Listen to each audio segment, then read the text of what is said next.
Then मैं बात करूंगा आपसे। पराग, आपने भी सुना केएल शर्मा ने क्या कुछ कहा अपनी जीत को लेकर। और देखिए, जिस तरह से उन्होंने अपनी जीत का जो पूरा क्रेडिट है वो जनता को दिया है, वो कांग्रेस को दिया है। और ये हम सब जानते हैं कि केएल शर्मा को अमेठी सबसे पहली बार खुद राजीव गांधी लेकर आए थे। बिल्कुल, देखिए अमेठी को लेकर बीजेपी को ये उम्मीद थी कि स्मृति ईरानी ने 2019 में जो कमाल किया, इस बार केएल शर्मा उनके कमाल को खराब नहीं कर पाएंगे और 2024 में भी ये सीट उनकी बरकरार रहेगी। लेकिन ये कहीं ना कहीं एक बड़ा झटका बीजेपी के लिए तो है ही, स्मृति ईरानी के लिए भी है। स्मृति ईरानी ने अपूर्वा अमेठी में अपना घर बनवाया और ये कहा कि वो अमेठी की जनता के साथ ही रहेंगी, उनकी सेवा करती रहेंगी। अब घर तो उन्होंने बनवा लिया लेकिन जनता ने उनको नहीं चुना है। इसके पीछे के क्या कुछ कारण है, इनका एनालिसिस लगातार हम कर भी रहे हैं एक्सपर्ट्स के साथ में।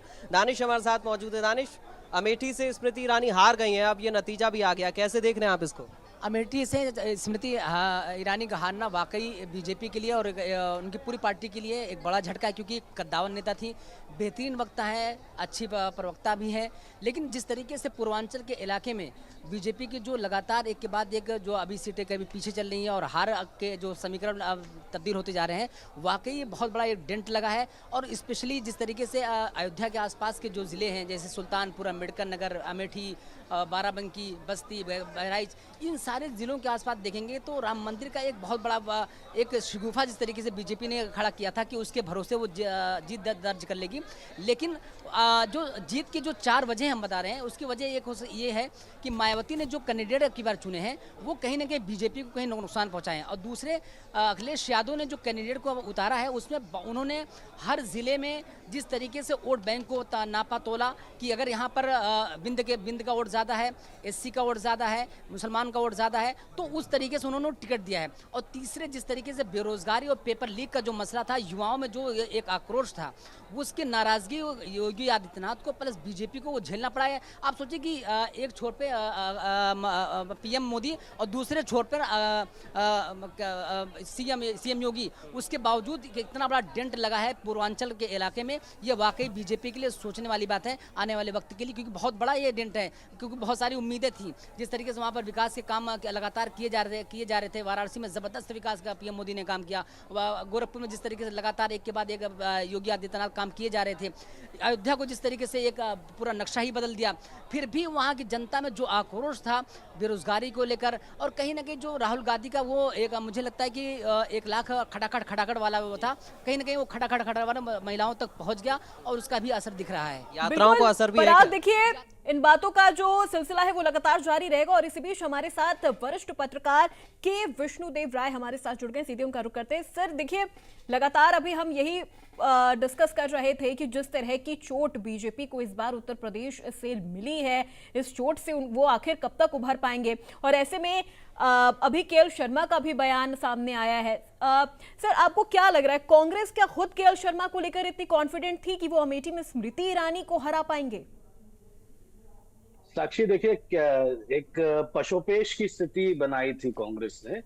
जब आखिरी दिन उसने कैंडिडेचर किया, आपने अभी जिक्र भी किया, तो उसने जब सोनिया जी राज्यसभा चली गई तो राहुल गांधी को उन्होंने एक बड़ा ही मारक तरीके से बात कही रायबरेली की जनता से कि मैं अपना बेटा आपको सौंप रही हूँ।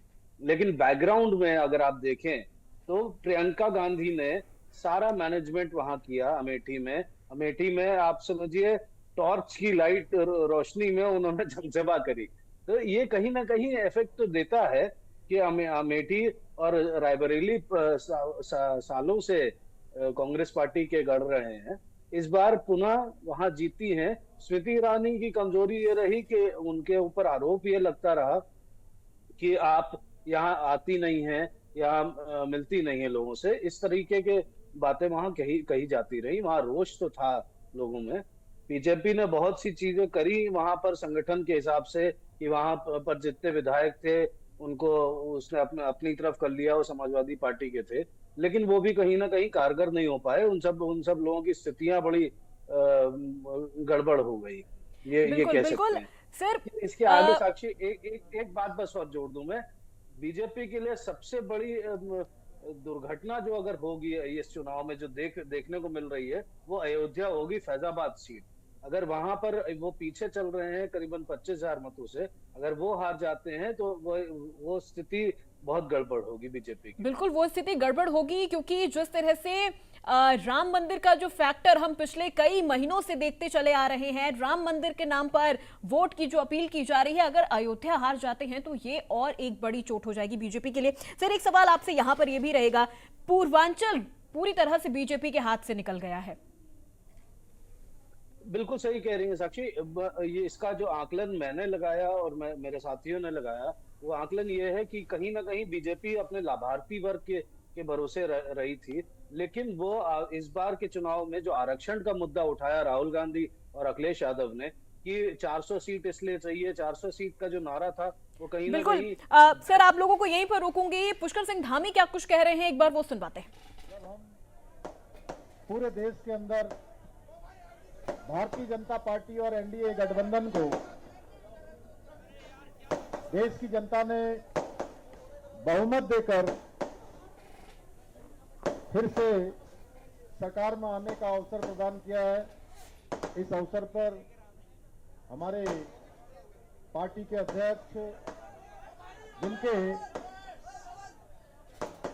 जिनके नेतृत्व में हमने भारतीय जनता पार्टी ने पूरे प्रदेश के अंदर ये चुनाव का प्रचार अभियान हमारा गांव-गांव तक पहुंचा। अनेक सभाओं के माध्यम से मुझे भी आपके नेतृत्व में पार्टी ने पूरे प्रदेश के अंदर जो भी जिम्मेदारी दी, आप सबके सहयोग से जन जन तक पहुंचाने का काम हमारे सभी कार्यकर्ता बंधुओं ने, हमारे आदरणीय अध्यक्ष, हमारे राज्यसभा के सांसद आदरणीय अजय भट्ट जी, महेंद्र भट्ट जी के नेतृत्व में आज हमको ये सफलता मिली है। इस अवसर पर मैं अपनी ओर से सभी कार्यकर्ताओं की ओर से भी हमारे आदरणीय अजय महेंद्र भट्ट जी का बहुत अभिनंदन करना चाहता हूं कि बहुत ऐतिहासिक जीत हमको यहां मिली है। मंच पर आसीन भारतीय जनता पार्टी के पूरे संगठन को जिन्होंने लगातार गति देने का काम किया और बहुत सामने न आकर लगातार योजनाओं को अंजाम देने का काम किया, हमारे संगठन मंत्री आदरणीय अजय जी, भारतीय जनता पार्टी के राष्ट्रीय कोषाध्यक्ष, राज्यसभा के सांसद, बहुत वरिष्ठ नेता और पूरे चुनाव प्रबंधन में जिन्होंने हर एक कार्यकर्ता की चिंता करी, ऐसे आदरणीय नरेश बंसल जी, हमारे कैबिनेट मंत्री आदरणीय प्रेमचंद अग्रवाल जी, आदरणीय गणेश जोशी जी, और आज जिनको भारी बहुमत से टिहरी लोकसभा क्षेत्र की जनता जो लगातार कई बार उनको यहां से सांसद बनाकर दिल्ली भेजती रही, आज के दिन बस अब जीतने ही वाली हैं, जीत चुकी हैं वैसे तो।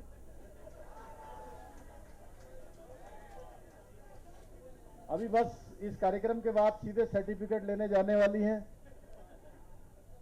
आदरणीय माला राज्य लक्ष्मी शाह जी, हमारे बहुत वरिष्ठ नेता और राजपुर के लोकप्रिय विधायक आदरणीय खजानदास जी, कैंट क्षेत्र की लोकप्रिय विधायक आदरणीय सविता कपूर जी, विनोद उनियाल बहन जी, हमारी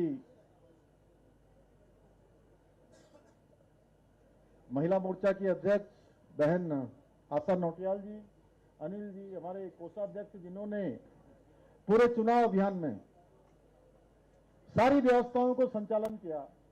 और सच बताऊं तो मुझे कहने में कोई संकोच नहीं है, जिन्होंने तमाम ऐसी परेशानियां ऐसे दायित्वों पर रहकर होती हैं, हम लोगों को वो आदरणीय अध्यक्ष जी को पता भी नहीं लगने दिया, उनका अपने स्तर से ही निराकरण कर दिया। भाई पुनीत मित्तल जी, हमारे मधु चौहान जी भी चुनाव को संचालन करने में उनका ही बड़ा योगदान था, और आदरणीय अनिल गोयल जी, जिन्होंने पूरे चुनाव अभियान में हमारे सभी नेतागणों के और मेरा भी जो जितनी विधानसभाएं पिछले 6 महीने में मैं जहां जहां गया था और जहां नहीं जा पाया था, जहां आवश्यकता थी, उन सभी में कार्यक्रम की व्यवस्था करना, कार्यक्रमों को लगवाना, इन सबका दायित्व श्री अनिल गोयल जी ने बहुत भली भांति उसका निर्वहन किया। हमारे आदित्य कोठारी जी, मंच पर आसीन हमारे कुंवर जपेंद्र जी, जिन्होंने अनेक जगह पर जाकर भी कार्यक्रम किया, हमारी नीरू बहन जी और मनवीर चौहान जी, जो अभी यहाँ पर दिखाई नहीं दे रहे हैं, लेकिन इन्होंने, आपने देखा होगा, हमारा मीडिया हमेशा चमकता रहा, चाहे अध्यक्ष जी हो, चाहे मेरा हो या पार्टी का हो, कोई वक्तव्य हमारा जो है हमेशा प्रमुखता से सारे अखबारों में छपवाने का काम किसी ने किया तो हमारे भाई मीडिया प्रमुख श्री मनवीर चौहान जी ने किया, और श्री आदित्य कोठारी जी, हमारे वीरेंद्र पवार जी और विद्यार्थी बहन जी और हमारे महानगर के अध्यक्ष श्री सिद्धार्थ जी और सभी कार्यकर्ता, अभी वो दीप्ति चली गई सर, नीरू बहन जी और सभी उपस्थित यहाँ पर, रविंदर, हमारे राणा जी भी आ गए हैं और नीरू जी, सभी उपस्थित हमारे सभी कार्यकर्ता भाइयों एवं बहनों, सभी हमारे पदाधिकारीगण जो मंच पर उपस्थित हैं, मेरे सभी युवा मित्रों, युवा मोर्चा के सभी उत्साही कार्यकर्ता भाइयों।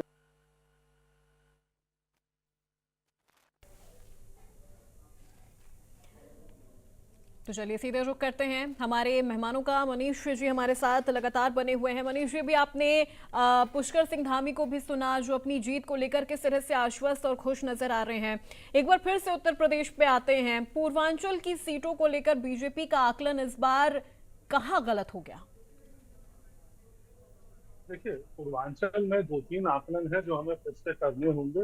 एक तो मायावती जी के वोट बैंक की शिफ्टिंग किस तरफ हुई है, क्योंकि उन्होंने अपने कैंडिडेट्स ऐसे मिक्स करके उतारे जो जगह जगह भाजपा को भी नुकसान पहुंचा रहे थे। दूसरी चीज हमें देखना होगा कि ये दलित जो आरक्षण का मुद्दा है और जो संविधान चेंज का मुद्दा है, मुझे लगता है वो जनता को हिट कर गया। जनता ने उसको इस परिप्रेक्ष्य में ग्रहण करा कि हाँ, ऐसा कुछ हो सकता है, और यही उनकी वोटिंग में हमें बदलाव दिखा है।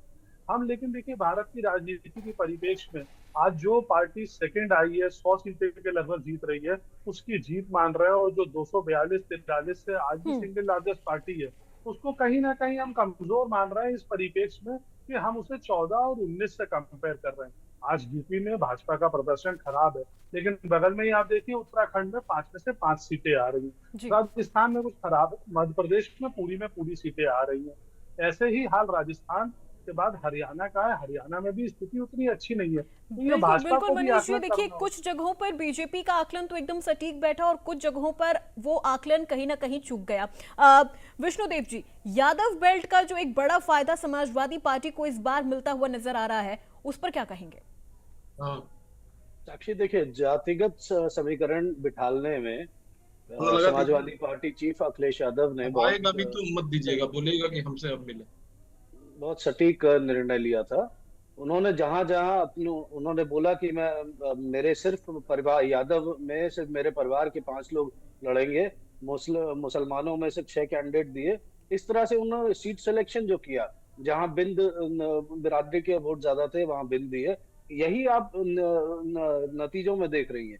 लेकिन इसमें आगे एक और चीज देखनी पड़ेगी कि बीजेपी के लिए खासतौर पे मनीष भाई ने बिल्कुल सही बात कही कि अगल बगल के राज्यों में जीती, लेकिन एक बात ध्यान रखिए, जहां जो हारता है वो याद पहले किया जाता है, जो जीतता है वो कम किया जाता है। आप समझिए, कांग्रेस पार्टी और समाजवादी पार्टी बिल्कुल अपने लो डाउन स्तर पे। बिल्कुल सर, आपको यहीं पे रोकना चाहूंगी। एक बड़ी जानकारी इस वक्त आ रही है, एक बड़ी खबर अपने दर्शकों तक पहुंचा दे। इस वक्त की रिजल्ट ब्रेकिंग। मुरादाबाद से जहां सपा प्रत्याशी रुचि वीरा की जीत लगभग तय मानी जा रही है। बड़े वोटों के अंतराल से रुचि वीरा की जीत तय मानी जा रही है। कुछ ही देर में फाइनल रिजल्ट आना बाकी है और उसके बाद रुचि वीरा की जीत यहां से तय मानी जा रही है। बड़े जो वोटों का अंतराल है उससे रुचि वीरा की जीत तय मानी जा रही है और कुछ ही देर में जो फाइनल रिजल्ट है वो आ जाएगा। तो मुरादाबाद से भी समाजवादी पार्टी के लिए एक खुशखबरी, जहां पर समाजवादी पार्टी प्रत्याशी रुचि वीरा बड़े वोटों के अंतर से जीतती हुई नजर आ रही हैं। और एक और रिजल्ट ब्रेकिंग इस वक्त आपकी टीवी स्क्रीन पर मिर्जापुर से, जहां अनुप्रिया पटेल आगे होती हुई नजर आ रही हैं। अनुप्रिया पटेल 30,000 मतों से आगे चल रही हैं। अनुप्रिया पटेल 30,000 वोटों के साथ आगे लीड करती हुई नजर आ रही हैं। सपा प्रत्याशी को 3,35,000 वोट मिले हैं। बीएसपी प्रत्याशी को 1,10,000 वोट मिले हैं और अनुप्रिया पटेल 30,000 वोटों के साथ आगे लीड करती हुई मिर्जापुर से नजर आ रही हैं। और अगली बड़ी जानकारी बागपत से आपको पहुंचा रहे हैं, जहां लोकसभा सीट आरएलडी आगे है। Baghpat seat Lok Sabha seat RLD आगे है। आरएलडी प्रत्याशी 1,30,000 वोटों से आगे नजर आ रहे हैं। यहां पर भी देखिए गठबंधन की सरकार थी आरएलडी और बीजेपी की, जिसके बाद ये सीट आरएलडी यहां अकेले इस सीट पर चुनाव लड़ रही है और यहां से प्रत्याशी आगे नजर आ रहे हैं। तो चलिए यहां रुकते एक छोटे से ब्रेक के लिए, जल्द